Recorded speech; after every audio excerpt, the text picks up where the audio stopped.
Hello students, I am Dr. Rupali Goyal, Assistant Professor in Civil Engineering Department SVIT Vasad. Today I am going to discuss about green buildings. That is the topic which is included in GTU syllabus of a subject Environmental Science having subject code 3110007 for the first year for that is common for all branches.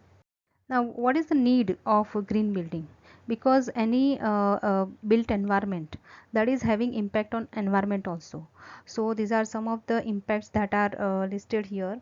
Aspect of built environment, that is all related to siting. What site we are selecting, its design, construction, operation, maintenance, renovation, deconstruction. So all these activity that will affect environment. As far as consumption point of view, we are using all the energy resource, water, material, natural resource. So if proper utilization is not done, then also it will affect environment. Then all these environmental effect that are producing waste result in air pollution, water pollution, indoor air pollution, heat island effect, storm water runoff, noise pollution, etc. And ultimate effect of all this built environment, it will harm the human health, as well as it will result in environmental degradation and loss of resources. So as lots of infrastructure that we are building, so we must understand the effect of this built environment. As far as we should try to find out the solution so that minimum impact on the environment would take place through our buildings. So that's why the concept of green building has come up. So looking to the impact of green our construction on environment, the green building movement, it has originated initially in USA, and with the desire for more energy efficient and environmental friendly construction practices. So in early 90s, this green building has attracted worldwide attention, and it has become the public concern about the impact of our construction industry on the human health, energy use and global climate change. And looking to this criteria of sustainable building, the US Green Building Council, that is called as the USGBC, that was established in 1993, and it has started promoting the sustainability in the building design, construction and operation. So in the similar line, in India also the green building movement started, and in India the organization which is working for promoting the green building, that is called Indian Green Building Council, which is IGBC, which is a part of the CII, and it was formed in the year 2001. So now we have to understand what is the meaning of green building. So this green building can be also called as a sustainable building or a high performance building. So it is the design and construction of building that have a minimum impact of environment. So whatever action we are doing, it is having minimum impact on environment. It is the practice of creating structures and using such processes that are environmentally responsible and environmental friendly. So this resource efficient throughout the building's life cycle. So in the building's life cycle, many stages are involved. So throughout all the life cycle, it has to be resource efficient. As far as the siting to design select site selection is concerned, material selection for the construction, operation, maintenance, renovation and deconstruction. And these practices expands and complement the classical building design concern of economy, utility, durability and comfort. So these four basic needs are to be satisfied at the same time when we are considering for environment. So by keeping all these criteria in mind, the green building is to be constructed. So in USA there is one agency which is called as US Environmental Protection Agency. So they have given the definition of green building as it is the practice of creating structure and using processes that are environmentally responsible and resource efficient throughout the building's life cycle, from siting to design, construction, operation, maintenance, renovation and deconstruction. And this practice is expands and complements the classical building design concern of economy, utility, durability, comfort. Green building is also known as sustainable or high performance building, and already we have learned about this criteria in the earlier slide. Now we'll discuss about the objectives of green building.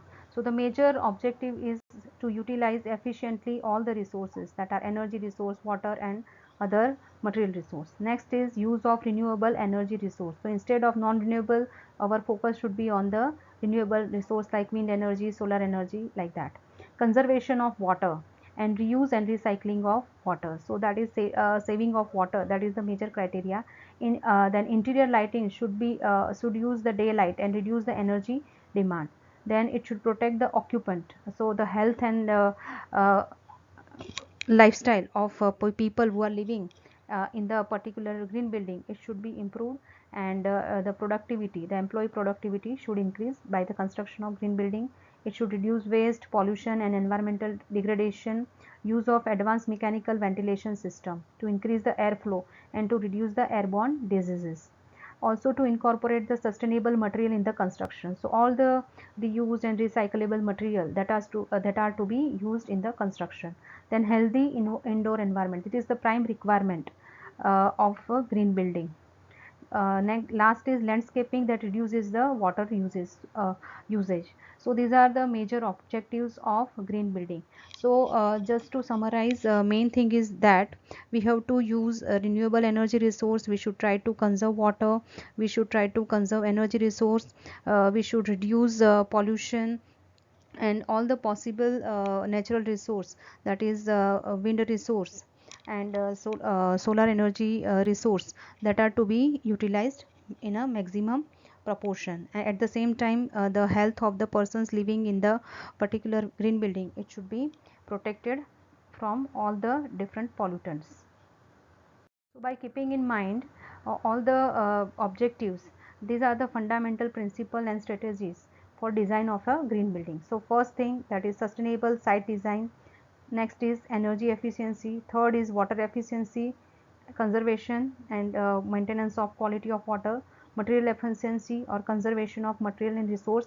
And last is indoor air quality. So these 5 basic concepts that are universal all over world as far as the design of green building is concerned. So now we will discuss each and every aspect in brief. So first is sustainable site design. This is most important criteria to reduce the needless deconstruction of the valuable land, habitat and green space. So whatever green space nearby your site, that you have to conserve. To identify and protect the valuable greenfield development as a means to preserve the valuable green space. To preserve the key environmental assets through careful examination of each site. So you have to carefully examine each and every site. To evaluate the site in terms of location and orientation, the orientation should be selected in a such a way that so we can maximum utilize the solar energy, day lighting and natural breeze. So that will reduce the cost of in terms of air condition and to provide the light throughout the day. Then natural shading in case of a summer season, the arrangement should be such that you are feeling cool in summer and you are feeling warm in winter season. Paved areas to be replaced with the trees and other landscape, so that maximum groundwater recharge may take place during rainy season. Engage in design and construction process that minimize the site disturbance and in which it values and preserves the actual restores or regenerate valuable habitat, green space, etc. And it is associated with the ecosystem that are vital for sustaining the life. So this sustainable site design is major concern before starting green building project. Next criteria is related to minimization of energy, that is energy efficiency. So it is having minimized adverse impact on the environment in terms of air, water, land and natural resource through our optimized building siting, optimized building design, material selection and aggressive use of the energy conservation measures. So here our major focus is renewable energy resource and other low impact energy resources. Now passive solar orientation, that is one of the example. Then proper design orientation, shape, design and interior colors, that can also help in reducing the energy requirement of building. Then exterior insulation, that will keep your house uh, cool in case in summer season. Then efficient use of bulb, tube, light, etc. and the star rated products, that can be useful. Then variable speed drives on fan and pump motor, that can also reduce the energy requirement. On site wind or solar based energy generation, that can also help in reducing the energy requirement of building. So here in this figure, this figure shows the orientation of a particular building, so that may be useful in the site designing. So here the orientation of your bedroom, it should be done in a such a way that it will give cool breeze during evening season. Then winter sun, summer sun, from which direction it is coming, it has to be decided properly. such kind of online wind and solar based energy generation plant. So here this is wind based, this is solar based generation small plants that can be useful. Now this is passive solar radiation. The meaning is that here this extended portion, it will protect the entry of summer sun, while at the same time it will allow the winter sun to take in entry inside your house. So and also this particular insulation is provided.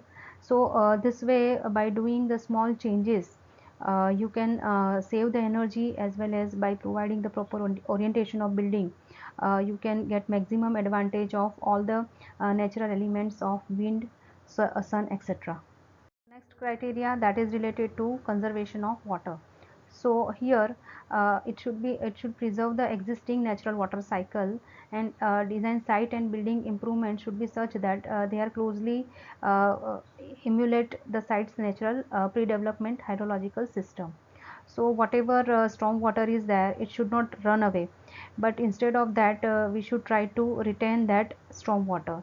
On site infiltration and groundwater recharge facility can be provided, so that can restore your groundwater. Minimize the unnecessary and inefficient use of potable water. So by reusing and recycling the water, we can save the proportion of fresh water which is available. Then harvesting of rainwater, storm water and grey water. So these three techniques, that is generally called as reuse and recycling, so that can result in efficient use of water, and that can save the quantity of potable water. Water meter, if they are installed, that will also minimize the use of fresh water. Automatic switch system, whenever the overhead tank that is going to overflow, then it will automatically shut down. Efficient sanitary fixtures to minimize the water consumption, that is also one of the measures that can be adopted. This figure shows a few aspects, that is rainwater harvesting. From the roof, whatever rainwater is coming, that is to be collected, and that can be utilized for the that can be collected, and after collection, that can be utilized for other purpose. Also this water efficient toilet blocks that can be utilized. This water which is coming from the kitchen sink, etc., bathroom, which is less polluted, that can be collected, and after giving some nominal treatment, it can be reused and recycled. Now this kind of efficient sanitary fixtures that can be utilized. So here in this figure you can see that here above this toilet block, this wash basin is provided. So whatever water which is utilized for the flushing, it is not the potable water, but it is the reuse and recycled water. So a small flush and a large flush system, that will be also implemented in toilet flushing system, so that can also reduce water requirement. So here in this figure, the water harvesting system is shown for the individual houses as well as from the apartment. So all this here you can see that the special collection system from the terrace is done, and then here in this underground storage tank, it is to be collected. Then after filtration, it is to be again lifted up, and again it is supplied to the recycle tank. And this recycled water that is stored, that can be utilized for toilet flushing or other purpose. Now this system is a grey water reuse. Now basically this grey water is water which is generally less polluted, which is coming from the dishwashing or from bathroom area or from the kitchen sink. So it is comparatively less polluted as compared to water which is coming from toilet block. So that grey water, if we are collecting separately and by providing certain nominal treatment, you can utilize it for the gardening purpose. So this is the example of grey water reuse and recycling. Aspect is materials and resource efficiency. So here we should try to minimize the use of non-renewable construction material and other resources, and we should try to maximize the use of recycled content material, modern resource efficient material whenever possible. Maximize the use of reusable, renewable, sustainably managed bio-based materials to minimize the solid waste management. Also use of fly ash, which are product from the thermal power plant, which is waste product from the thermal power plant, can be used for making the brick, cement and concrete. Use of silica fumes, coconut husk, rice husk, bagasses, marble dust, waste glass. So such a material that can be used for making the green building. And materials which can be used, that are used to reduce the maintenance requirement. It require less water, energy and toxic chemicals and cleaners. So here some examples are given. The fly ash, which is waste product from the thermal power plant, can be used for making green concrete. Then this red brick, that is conventional brick works. This is fly ash brick. So here the use of fly ash, that will reduce the proportion of waste into environment for the management. At the same time, the reuse result in more efficient material. So such kind of thing can be adopted at the site whenever we are using any material for the construction. So life criteria is related to quality inside your house, that is called as the indoor environmental quality. So it should provide a healthy, comfortable and productive indoor environment for building occupants as well as visitors. So to do that, the best possible conditions to be maintained are proper indoor air quality. Next is proper ventilation, thermal comfort from temperature point of view, access to the natural ventilation and day lighting, as well as effective control of acoustical environment, that is related to noise, and use of high VOC emission that are toxic, which is coming from the paint, it is to be avoided. So as far as possible, the productivity of the persons living in green building, it should be increased by providing all these means. So this figure shows the conceptual design of the green building. So here photovoltaic generation and rooftop planting is done. Also proper insulation is provided. Here this natural shading by use of the tree, that will restrict the sunlight during summer season. Also this lighting control using the natural light is provided. Then motion sensors that are used, so that will automatically switch off. High energy efficient light fixtures can be utilized. Then rainwater harvesting system that can be adopted, and high efficiency heating equipment system. So overall, all the different means by which we can adopt to the green building criteria that are shown in this particular conceptual diagram. After knowing all the principles, we must know that why we should go for green building. So these are some of the benefits of green building. From environmental point of view, it protects the biodiversity and ecosystem, reuse of waste, then reduce the use of the natural resource, then improve air quality, water quality, conserve the natural resources, pollution prevention. So basically you can say it's a eco-friendly building, and it is helping in protecting the environment. From the social point of view, it enhances the occupants comfort and health, improve the aesthetic qualities, then minimize the strain on local infrastructure, because more focuses on the locally available material, improve the overall quality of life. And as far as economy is concerned, so economic benefits: reduce the operating cost, energy savings would take place, water saving would also take place up to 35%. It will improve the occupants productivity, it optimize the life cycle economic performance, and create the market for the green product. So nowadays these green products are available, and that can be utilized for the construction of green building. So these are the major benefits of green building over a conventional building. First is reduced water consumption. So that will saves your money over the lifetime of the green building. Also stormwater recovery system. That strategy help in water conservation. Next is increased resale value. So green buildings have a higher resale value based on the reduced energy need and the lower overall operating costs. So resale value of green building is generally found higher than conventional building. Reduced energy consumption. So overall reduction of the energy consumptions, that translate into money saving, and it means a significant reduction in the greenhouse gases and use of non-renewable energy resource. So overall you can say that from environmental point of view, from economic point of view, it is having more advantage as compared to conventional building. So now if you want to know that whether your building is a green building or not, or how, if you want to construct a green building, so certain rating systems are available that will evaluate the performance of a building and its impact on the environment, and based on that the rating would be given. So in India there are three rating systems which are widely used. First is LEED rating system, LEED is nothing but leadership in environment, energy and environmental design. IGBC, that is Indian Green Building Council, and third one is GRIHA, that is Green Rating for Integrated Habitat Assessment. So now we'll see first one, that is the LEED rating system.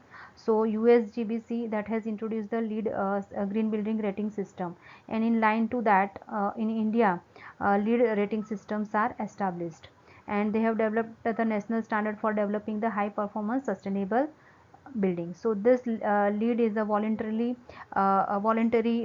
organization, and they are providing the system based on existing proven technology and evaluates the environmental performance from a whole building perspective. And LEED is a self-certifying system designed for rating new and existing commercial, institution and multi-family residential building. So these prerequisites and credits are given in 5 categories, similar to whatever principles we have discussed: sustainable site planning, improving energy efficiency, conserving materials and resource, embracing the indoor air quality, and safeguarding water. So building is generally awarded 4 types of rating, that is certified building, silver rating, gold and platinum. So here these 4 levels of certification exist under LEED. So that depends upon the marks that are obtained. That is LEED certified, you have to obtain this point, that is 26 to 32, 33 to 38 it is LEED silver building, 39 to 51 it is called gold rated LEED building, 52 to 69 that is called as platinum building. So this is the point distribution. Indoor air quality 23% marks are allotted, sustainable site design 22%, water efficiency 8%, energy and atmosphere that is 27%, material and resource efficiency 20% points are allotted. So here all these points that are to be scored, that are under each category are given. Sustainable site maximum 13 points can be stored, water efficiency that is 6 point maximum, energy and atmosphere that is 17, materials and resource 13, indoor air quality that is 15, and bonus credit for process and design innovation if they are adopted, then maximum 5 marks can be adopted. So here this figure, it is the harnessed tower of New York, completed 46 story first LEED gold building in New York, that is having motion sensors, light sensors, rainwater harvesting system and low VOC paints. Next rating system is IGBC rating system. So it is a national non-profit organization. It is the member of World Green Building Council. This IGBC Green Home is the first rating program developed in India exclusively for the residential sector. So it is the developer and administrator of LEED Green Building rating system in India. So what was the objective of IGBC? That is development of new building rating system to facilitate holistic approach to create the environmental friendly and environmental sustainable building through site and architectural design, water efficiency, effective handling of waste, energy efficiency, occupants comfort and well-being, and innovation. So here you can see more or less the criteria remains same, that is in line with the basic design principles of building. So here these are the criteria for the certification by IGBC.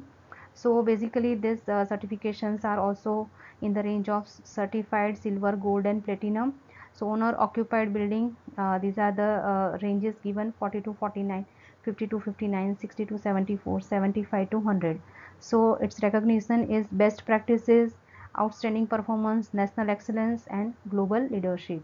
So here also it depends upon the point system, but these points are different one here. Now the next system, it is GRIHA rating system. So it is developed by TERI, that is Tata Energy and Research Institute, and it is built in cooperation with the Ministry of New and Renewable Energy Resource. So here it is a very detailed kind of rating system that includes 34 criteria with many sections involved in that. The major sections involved are site planning, energy and occupant comfort, then water saving, waste management, sustainable building material. Social aspects are also considered here, whether your building that is going to affect a nearby socially or not. Then bonus point, that is some innovations are given, then it has to provide with the bonus point. Then point system is generally assigning the star rating, not the points but it's a star rating. So here you can see if it is 1-star building it is 25 to 40 points, 41 to 55 then it is double star, then 56 to 70 it is 3-star, 4-star building it is 71 to 85, 86 and more then it is a 5-star building. So here the bifurcation of each criteria in terms of percentage are given for all the 7 different sections, 1 2 3 4 5 6 7. So all that we have discussed. So in India, after development of IGBC, there is a continuous growth of green building construction is observed. You can see in this graph. So this is up to 2013. So more and more numbers of registered as well as certified and pre-certified buildings that are shown in this particular figure. So it is going on increasing. So here we will discuss about top 10 green buildings in India. So first is ITC Green Center, Gurgaon. Next is Patani I Get Knowledge Center, Noida. Here it is Olympia Tech Park of Chennai. This is Infinity Benchmark building of Kolkata. Then Crisil House, Mumbai. Then Indira Paryavaran Bhavan. Then Infosys building of Hyderabad. Cisco building of Bangalore. Then Suzlon One Earth, Pune. Then ITC Maurya Hotel of New Delhi. Then in Baroda we are having international airport, that is also a green building.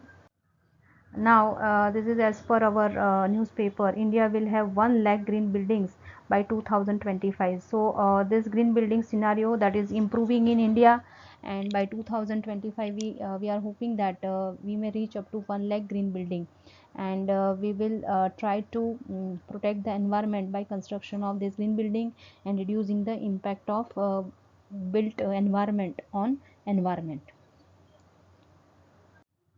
So thank you very much. Don't think more, just go green and try to conserve the whatever resource we are having. So thank you very much all of you.